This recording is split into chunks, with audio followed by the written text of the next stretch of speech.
Hello, everyone. Welcome to another Steven's Vinyl Adventures episode of Yesshift. I'm Steven, and this episode is pre recorded this time given the busyness of Labor Day weekend and me wanting to release this on August 31st, Roger Dean's birthday. The man, the legend, who has illustrated a lot of works by Yes, album covers, even video release covers and logos, those types of designs. So, I mean, if you're a fan of Yes, you know Roger Dean. So, what did I choose to talk about for this one? Well, I narrowed it down to a couple of different things, and I ended up going with Tales from Topographic Oceans. And this is sorry, got a text message. And this is my favorite Yes album. It's Dad's favorite as well. I believe this version is from 2016. And I'll read the info on the inside in a moment. But yeah, I actually got this, and I've probably talked about this on the show that I got this on or at rather Amoeba Records, that record store that's in Hollywood or thereabouts. And of course, I'm also wearing my Row Affair tour shirt that has Roger Dean stuff on it.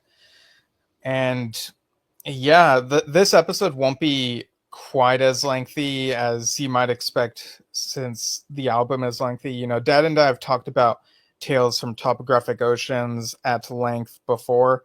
So I'm basically showcasing the how it looks and little things that came to mind while listening, and also talk about something that I read while listening to it. So let me go ahead and read the info on the inside. Um, so the year info and whatnot. I'm pretty sure it's from 2016 if I remember correctly. Uh, yeah, it says Roger Dean 1973/2016 and lists his website there as well, rogerdean.com. I'll go ahead and show you how the inside looks. I just got to angle this correctly. Actually, I'll take out the records first and then show the inside. The physical LPs, I should say. All right, so and these have the Tales album cover in the middle. So here's side one, the revealing science of God. You can even see the reflection of the screen there. And side two, the remembering. I'm wondering if I should share a couple photos, like splice a couple photos into here. We'll see what I end up doing. And go ahead and put that back in the dust jacket thing. That's what it's called, right? Dust jacket, or is that just for books? And we got this other one.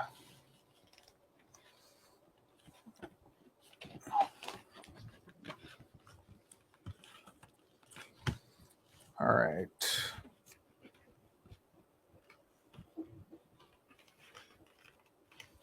This one is kind of lodged in there.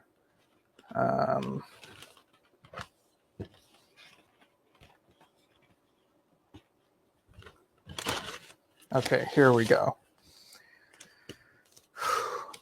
All right, so side three, of course, is the ancient, and side four is ritual. And I like that it includes the runtime on there as well.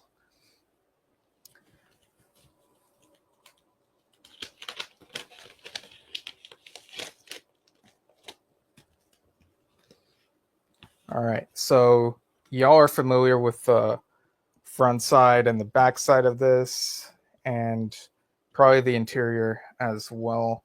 Um, so here you've got, all the lyrics and those pictures there that are included on the interior. And something I'm noticing on this version is how on the front cover, the vegetation, like the greenish turquoise vegetation, kind of stands out more. I find that on the CD version, it kind of just blends in, and maybe the color isn't as vibrant, but yeah, that's interesting there. Um, so when I listened to these on my record player, I put in the headphone jacks, because even though it was daytime, it was still morning, and so I didn't want to disturb any of my roommates or anything, but I wanted to listen to the sounds to the fullest. So I put the headphone jacks in, and it sounds great. It maybe sounds a little bit less clean than I'm used to, or than I remember from listening to the CD versions. I'm so used to the 2003 Rhino remaster. And of course, the the early 2000s version of Revealing Sets of God includes that extended intro before the chant. This does not have that. It's the version that starts with the chant, but still incredible. I prefer it with the quiet intro, but I know it's not everyone's cup of tea. I think this time around, listening on this vinyl record, the standout for me was the do do do do do do do do, that keyboard bit, and of course the remembering sounded great as well. I always love the Don the Captain, that whole part, and out in the city running free. Whenever the lyrics get more melodic sounding and fanciful, I guess you could say. Um, and I noticed that the ending of the remembering, the bits of the keys that go do do do do do at the end felt quieter than I'm used to. So maybe that's just how it is on this LP, at least. The Ancient, it sounds as grand and, you know, as noise filled as we're used to. And of course, ending with the gentle leaves of green. And then there's Ritual, and, really cool to listen to the heaviness of that on this record. I sometimes find myself missing the embellishments that are added to the drumming parts toward the end in the live versions when listening to the studio version. But of course, it's kind of funny how people point to Tales from Topographic Oceans as an example of Yes being too self-indulgent, and you see that because of the restrictions of vinyl, perhaps, or maybe even without that, they showed restraint when it comes to Ritual, but in the live setting they love expanding it, which I quite love. So yeah, I really enjoyed listening to this vinyl version. When I saw it at that record store, it was between this and ABWH, and I decided to get this. Part of me kind of feels like maybe I should have bought the ABWH one as well, but I'm sure someday I'll come across a vinyl copy of ABWH. And yeah, so I was oh, on the back you can also see the that reptile fossil there. I'm trying to see if like the streams appear. I guess they don't go above the horizon line, at least. Um, but yeah, I was listening to this while reading Kevin Mulrine's recent book, Tales from Topographic Oceans, Yes Listening Guide. Got this in the mail a couple weeks or a few weeks back, and finally got around to reading it. And I really like that it includes timestamps of, oh, this part references that other Yes song, and something to keep. I in the future I could like flip through that part and be like, okay, well, I catch that this time. And I also like that it compares the Steven Wilson remixes. I've only ever listened to the Close to the Edge Steven Wilson remixes, the recent ones anyway. I don't, maybe there's a difference between that and the 2010s one. And I found that I don't have the best ear for that sort of thing, figuring out the differences between what I'm used to and the Steven Wilson remixes. But here there's a section, in this book where it says what's different about the Steven Wilson remixes. So if I listen to those versions of the Tales tracks, then I'll be able to, notice that a bit better, with that direction. So yeah, this is a great book, includes some black and white photographs, and there's also a full color supplemental you can also get from Kevin's website. You can go to tormadobook.com and it should take you there. This has full color photos. It's a little smaller, thinner book, similar to the situation with his book, The Tormado Story, from I think 2 years back now. And of course, this also includes a section about Roger Dean and talking about the the aspects of the album cover, the stuff he's talked about regarding that over the years, some even recent, and even differences in how the album cover has changed. There's been a difference in how the water stream has been shown on the original and then in later versions.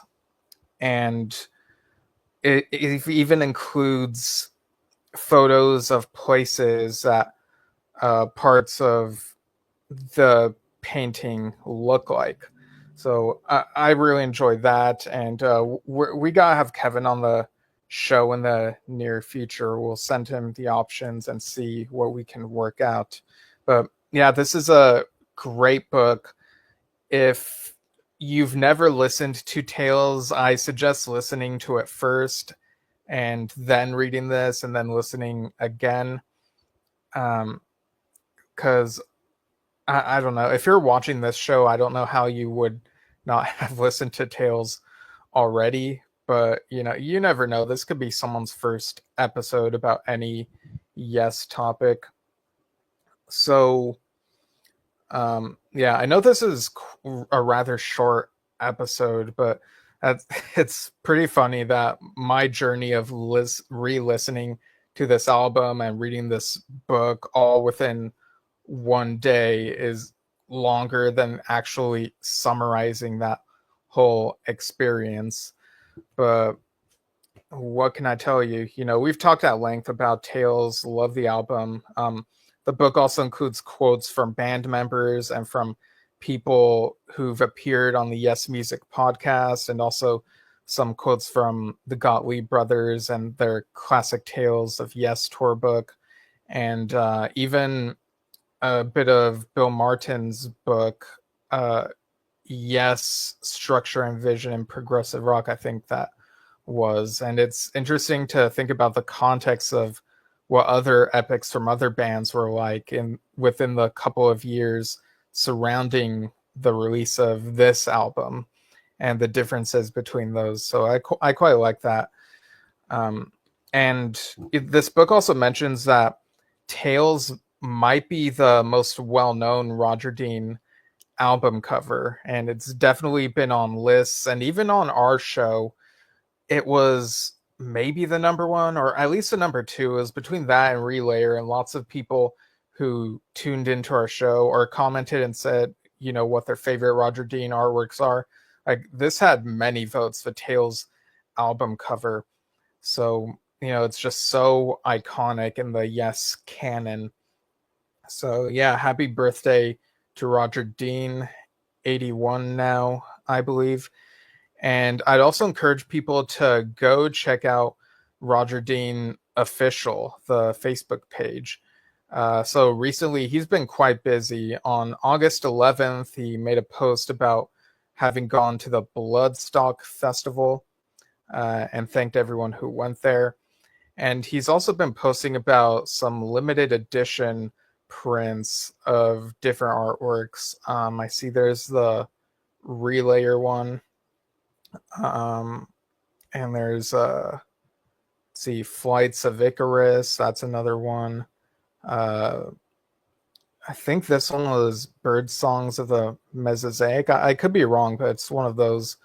And another one I'm looking at. This one has a bird on it, I think. I don't quite recognize where it's from. But yeah, check out that Facebook page. And like I said, he's been pretty busy lately. On August 22nd, he presented a lecture at Concept 101 in London, which was a day-long event which brings together the concept art community through lectures, networking opportunities, portfolio reviews, and an after party. The event is nonprofit, so tickets are free for attendees, and it was fully funded by sponsors who were represented on site. So I'm sure that was an interesting event. And coming up, this is an event coming up on September 3rd. Maybe I've mentioned it already, but might as well mention it again since it's coming up. Is a live painting at Trading Boundaries. And this will also have a Q&A. This will be Wednesday, September 3rd, 2025. So Roger says, join me as I explore ideas on canvas and talk about my creative process, architecture, and what the future might look like. We'll also be unveiling the new Fragile print ahead of the Yes US 2025 tour, which will be available to purchase for the first time on the evening. Tickets are £25, which includes access to the gallery upstairs with a curated selection of paintings, sketches, and drawings. The event will also be live streamed via Facebook, his Facebook page, and Trading Boundaries. Doors open at 7 p.m. and will be starting at 7:30 p.m. So that would be UK time there. And I'll go ahead and show the graphic for that. Realize I can do that. Let